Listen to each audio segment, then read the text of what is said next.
ఒక బాలుడు మెల్లగా అల్మారి తలుపు తీయగా లోపలి దృశ్యం చూసి ఆశ్చర్యపోతాడు. అల్మారిలో ఒక చిన్న మనిషి నిలబడి ఉంటాడు. ఆ బొచ్చు అతన్ని ఆసక్తిగా చూస్తాడు. కాని ఆ చిన్న మనిషి భయంతో మూలలోకి దాక్కుంటాడు. ఆ బొచ్చు అతన్ని తాకేందుకు ప్రయత్నిస్తాడు. కాని చిన్న మనిషి అతనిని కత్తితో గుచ్చుతాడు. నిజానికి నిన్న వరకు ఆ చిన్న మనిషి ఒక యోధుడి బొమ్మ మాత్రమే. జాక్ అనే ఆ బొచ్చు అతన్ని ఒక జాదూగా అల్మారిలో పెట్టాడు. మరుసటి రోజు ఆ బొమ్మ జీవిగా మారిపోయింది. ఇద్దరూ మాట్లాడుకున్నాక ఆ చిన్న మనిషి కొంచెం నమ్మకం పెంచుకుని జాక్ చేతిపై నిలబడతాడు.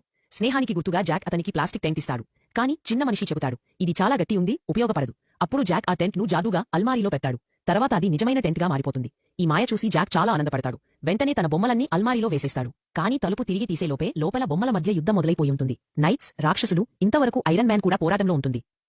అన్నీ గందరగోళంగా మారిపోతాయి. జాక్ అల్మారీ మూసి పడకోడానికి వెళ్తాడు.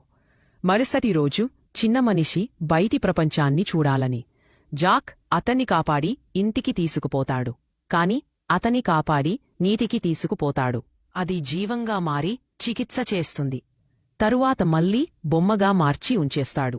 చిన్న మనిషి ఇప్పుడు తన కోసం ఒక ఇంటి నిర్మాణం చేయాలనుకుంటాడు. కాని అతని గొట్టం బయటికొస్తుంది. ఆ గొట్టని తీసుకుని ఆ బొమ్మని బయటికి తీసుకుపోతాడు. జాక్ ఓ విల్లుదారుడు బొమ్మను పెడ్డతాడు. కాని అది చాలా వృద్ధుడు, భయంతో చనిపోతాడు. జాక్ అతన్ని ఇంటి పొలంలో పాతిపెడ్డతాడు. స్కూల్లో జాక్ ఈ కథను నిబంధంగా